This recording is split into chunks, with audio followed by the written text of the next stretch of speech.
1,00,000 మంది శివభక్తులతో కలిసి మహారుద్రాక్ష పూజలో పాల్గొనండి. వెంటనే కాల్ చేసి మీ పేరును నమోదు చేసుకోండి.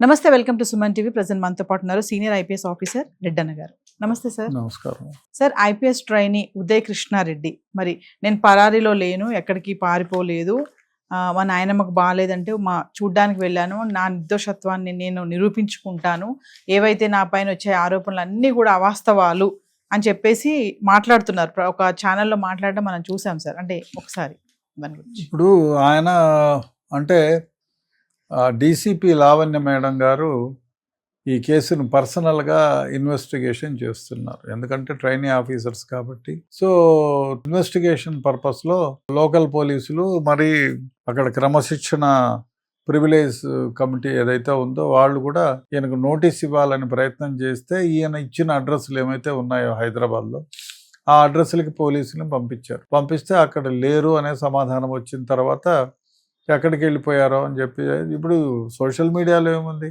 ఇదిగో పాము అంటే అదిగో తోక అంటారు మామూలే. సోషల్ మీడియాలో ఏది నమ్మాలో ఏది నమ్మకూడదో తెలియదు. తర్వాత ఆయన ఊళ్ళపాలెమని నెల్లూరు జిల్లాలో ఊరుంది, అక్కడి నుంచి వచ్చాడు ఆయన. సో అక్కడికి వెళ్ళానని ఆ ఎన్టీవీలో ఆయన పర్సనల్గా అప్పీర్ అయ్యి చెప్పాడు, ఈ విధంగా నేను మా అమ్మమ్మకి బాగలేకపోతే, నాన్నమ్మకో ఎవరికో బాగలేకపోతే ఇక్కడికి వచ్చాను. ఇవంతా అంటే నా ఎపిసోడ్ అంతా విన్న తర్వాత ఆమెకి ఆరోగ్యం బాగలేదని చెప్తే నేను ఇక్కడికి వచ్చాను, నేను ఎక్కడికి పారిపోలేదు, అందరూ పారిపోయినాడు అని చెప్పి అంటున్నారు, కానీ అది నిజం కాదు, నేను హైదరాబాద్కి వస్తాను, అదేవిధంగా పోలీసుల ముందు నేను వాళ్ళ విచారణకు నేను తోడ్పాటు చేస్తాను, అదేవిధంగా అన్నీ నా నిర్దోషత్వాన్ని నేను నిరూపించుకుంటాను, నా దగ్గర ఉన్న ఎవిడెన్స్ నేను మొత్తం పోలీసులకి ఇస్తాను, కోర్టుల మీద పోలీసుల మీద నాకు నమ్మకం ఉంది అని చెప్పాడు. ఆయన పర్సనల్గా ఇంటర్వ్యూ ఇచ్చి చెప్పాడు. మరి అక్కడి నుంచి ఎప్పుడు వస్తాడో తెలియదు. ఇక్కడైతే 2 బృందాలు 4 బృందాలు పంపించాము, దొరకటం లేదు అంటున్నారు. బట్ ఏది ఏమైనా నిజంగా గుడ్ స్పిరిటే. అతను వచ్చిన తర్వాత అసలు ఏది నిజము ఏది అబద్ధము అని విచారణ పోలీసుల ముందు ఆయన చెప్తే దాన్ని విచారిస్తారు. ఇప్పుడు ఎదుటి వ్యక్తి మర్డర్ చేశాడనో మానభంగం చేశాడనో ఇంకోటనో చెప్తే నమ్మాలంటే దాని ఒక ఎవిడెన్స్ ఉండాలి కదా. ఎవిడెన్స్ లేదే కోర్టులు ఏం చేయలేవు, పోలీసులు ఏం చేయలేరు.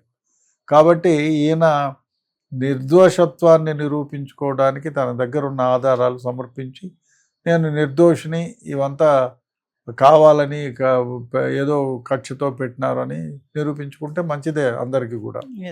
ఏది ఏమైనా అతను వచ్చి పోలీసుల ముందు ఇన్వెస్టిగేషన్కి తోడ్పాటు అయ్యే విధంగా ఉంటే బాగుంటుంది.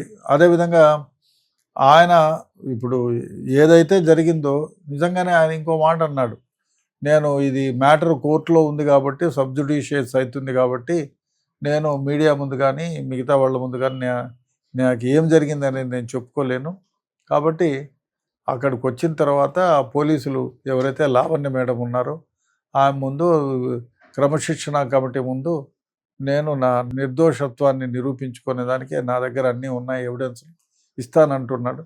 చూడాలి ఆయన వచ్చి ఏం చెప్తాడు, ఏమి ఇస్తాడు, ఇన్వెస్టిగేషన్లో ఏం తేలుతుంది. అంటే ఒక విషయం సార్, ఇంత జరుగుతున్నా కూడా మరి ఎవరైతే కంప్లైంట్ మరి లైంగిక వేధింపులు నా పైన చేశాడని చెప్పి, నా మెడ పైన కత్తి పెట్టారని చెప్పేసి ఎవరైతే బాధితురాలు మరి తోటి ట్రైనీ చెప్తున్నారు, మరి ఆవిడ ఎందుకు బయటకు రావట్లేదు అసలు? అంటే పోలీసులు కంప్లైంట్ ఇచ్చింది. ఇప్పుడు ఇన్ని మర్డర్ కేసులు అనభంగాలు జరుగుతున్నాయి, వాళ్ళంతా బయటకు వస్తున్నారా? బయటకు వచ్చి ఏం చెప్తారు? మీడియా ముందు చెప్తారా? లేదు కదా. అసలు ఆమెకు జరిగిన అన్యాయాన్ని ఆమె కమిటీకి చెప్పింది. కమిటీ వాళ్ళ చెప్పిన ప్రకారం పోలీసులు కంప్లైంట్ ఇవ్వండి అని చెప్పినారు. పోలీసులు కంప్లైంట్ ఇచ్చినారు. పోలీసులు అత్తాపూర్ పోలీస్ స్టేషన్లో కంప్లైంట్ ఇవ్వమన్నారు, ఇచ్చినారు. అత్తాపూర్ పోలీసులు ఎఫ్ఐఆర్ కట్టినారు. ఎఫ్ఐఆర్ కడితే దీన్ని ఒక లేడీ ఆఫీసర్ కాబట్టి ఇన్వాల్వ్ అయినారు కాబట్టి లేడీ ఆఫీసర్కే లావణ్య నాయక్ ఆమె డీసీపీ ఆమెకు ఈ కేసు ఇన్వెస్టిగేషన్ని అప్పచెప్పారు. వారు ఇన్వెస్టిగేషన్ చేస్తుంది ఆమె. ఆ ఇన్వెస్టిగేషన్లో ఆమె ఏమేమి నిజాలు తేలుతుంది, నిజమా అబద్ధమా, అబద్ధమైతే దాన్ని క్లోజ్ చేస్తారు, నిజమే అయితే దానిపైన ఛార్జ్షీట్ వేస్తారు. సో తెలుతుంది ఇవాళ రేపు అని. ఆమె కానీ ఇప్పుడు ఎవరైనా కానీ కోర్టులో ఉన్న మ్యాటర్ని, ఇన్వెస్టిగేషన్ స్టేజ్లో ఉన్న మ్యాటర్ని బహిర్గతం చేయడం తప్పు, అది శిక్షార్హమే. కాబట్టి ఏమైనా ఆయన నేను చెప్పాలనుకుంటే పోలీసులకు చెప్పుకుంటాడు. అది ఏమీ లేదు, తను నిర్దోషి అనుకుంటే మంచిదే, ఆ విధంగా నిరూపించుకుంటే మంచిదే. అంటే అకాడమీలో ట్రైనింగ్లో ఇలాంటివన్నీ సహజం అసలు జరుగుతూ ఉంటాయా? అంత మెయింటెనెన్స్ స్ట్రిక్ట్గా అంటే చూడటం ఏం ఉండవా? డెఫినెట్గా ఉంటాయండి. సీసీ ఫుటేజ్లు ఉంటాయి. ట్రైనింగ్లో పొద్దున్నే ఇప్పుడు పోలీస్ ట్రైనింగ్ కాలేజీల్లో అన్నిట్లో కూడా క్రమశిక్షణ ఉంటుంది. క్రమశిక్షణ లేకుండా ఎట్లుంటుంది? బికాజ్ ఇది ఐపీఎస్ ట్రైనింగ్ కాబట్టి కొంచెం లిబరల్గా ఉంటుంది. రూముల్లోకి ఎవరైనా పోతారు, ఎవరైనా వస్తాయి. ఇప్పుడు అదే పోలీస్ ట్రైనింగ్ కాలేజ్ అనుకో, లేడీస్కి సపరేట్గా ఉంటుంది. ఆ లేడీస్ సపరేట్గా ఉంటుంది, జెంట్స్ సపరేట్గా ఉంటుంది.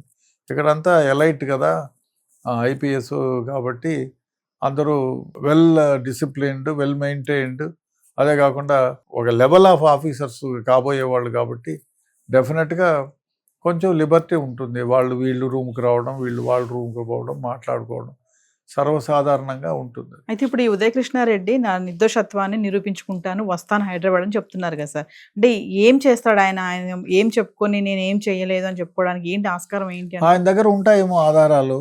ఆయన చెప్తే తెలుస్తుంది మనకి. ఎట్లా చెప్తుంది?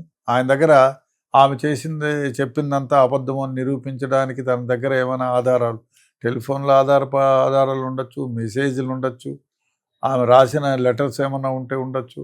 సో అవన్నిటినీ ఆయన సమర్పిస్తే ఇప్పుడు ఇన్వెస్టిగేషన్ ఏజెన్సీ ఎవరైతే లావణ్య గారు ఉన్నారో ఆమె చూసి ఇది నిజమేనా, ఒరిజినలా, మళ్ళీ సృష్టించిందా, ఇవన్నీ చేసి అది న్యాయం అనిపిస్తే డెఫినెట్గా ఇది న్యాయము, ఈయన చేసింది ఈయనేమి చేయలేదని ఉంటే నిరూపించుకోవచ్చు. లేదు ఇదంతా అబద్ధము, కట్టుకథలు అల్లుతున్నాడు అంటే అదేవిధంగా రాస్తారు, అతని పైన ఛార్జ్షీట్ వేస్తారు. Thank you sir.